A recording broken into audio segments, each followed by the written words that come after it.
Is a messy room a symptom of depression? A messy room can mean a lot of different things. You may just not be good at organizing or getting rid of old things, or have a really busy schedule. Messiness isn't always a symptom of depression. Just like my messy hair doesn't always mean that I slept in too late and didn't have time to take a shower.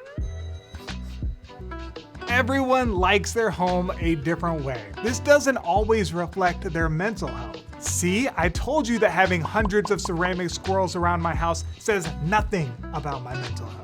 It takes more than just a messy room to know if you're depressed. Other signs could include getting angry quickly, being too sensitive to criticism, headaches, stomach pain, and muscle aches, not enjoying your hobbies, or being too tired too often, feeling sad, difficulty concentrating or doing well in school, bad sleep, not being hungry, alcohol or substance use, poor hygiene, and spending too much time alone. 1 in 5 teens have depression at some point in their lives, so know that you're not alone. Mental health issues often follow a challenging life event. If you notice that you're beginning to struggle with cleanliness, something might have happened that is distressing you. You could have lost a loved one, had your parents get a divorce, transferred to a new school, or moved into a new house, had traumatic events that you just haven't healed from, been through teasing or bullying, or had difficulties in school. It's no wonder that you're struggling to clean your room. You've got a whole lot of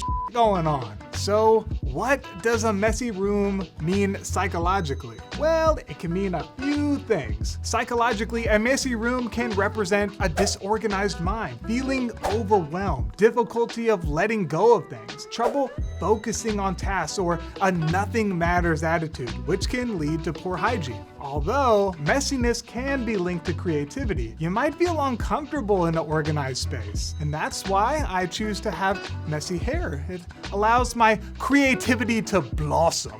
Of course, the benefits of a bit of messiness and creative thinking can be quickly outweighed by the effects of clutter. So you just need to make sure that you have a healthy balance. Here are some questions to ask yourself when you're trying to figure out, am I too messy? Do you have dirty dishes lying around? Is it like a parkour course because you've got clothes all over the floor that you have to jump over? Are there safety issues like stuff piled up next to heaters? Or is there a bad odor and not just the recent fart that hasn't quite cleared the room yet?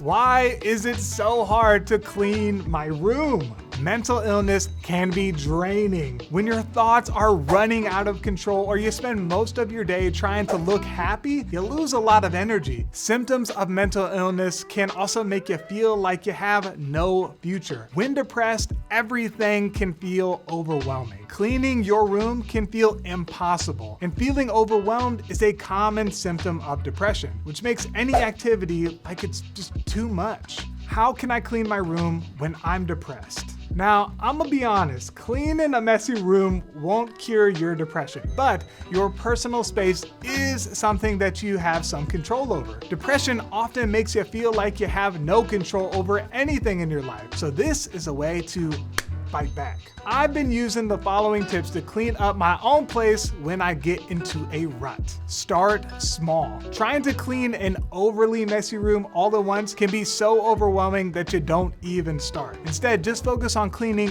one thing. Use a timer. Set a timer to stay on task and then take a break. If you feel overwhelmed, set your time for just 5 minutes. Take breaks. Between tasks or timed cleaning sessions, give yourself a break. You can set a timer for your breaks too. Set a definite end time. You might think, I'll get all of this done today, and then you find that the task takes longer than you thought. Give yourself an end time to work up into and then stop for the day. Even just half an hour a day can add up throughout the week. Find a way to make it enjoyable. Bump some music or play a familiar show in the background to give you some entertainment as you clean. Just be careful not to get too distracted and then go off on like a 3-hour cipher session. I clean in the room and I trip in the clothes and then I be taking the dishes to sink. Minimize other distractions. Turn off your phone and let others like family members know that you'll be busy and ask that they not disturb you. Get help. You might be embarrassed to ask for help with cleaning your room, but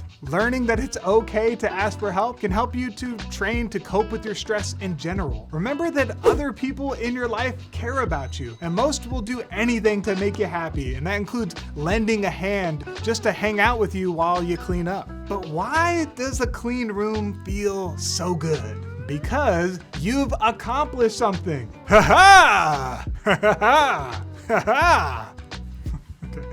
I know it sounds crazy, but you might find the act of cleaning itself to be therapeutic. Organizing your personal space with your own 2 hands is a great way that you can enact change in your life today. If you start small, manage your expectations, and then reach out for help, you'll realize that things aren't as overwhelming as you thought. That's what I told myself when I started collecting empty Pringles cans to make an entire cardboard medieval town, and now I have thousands of them. If you struggle with depression, anxiety, or any other mental issues, cleaning up a messy room can help train you to be a mental ninja. Sandstone Care is here to help when you need it. Go to sandstonecare.com or call the number in the description box. We'll get to know you and your story and connect you with the support that you need, even if it's not with us. Change is possible, and Sandstone Care is here to help.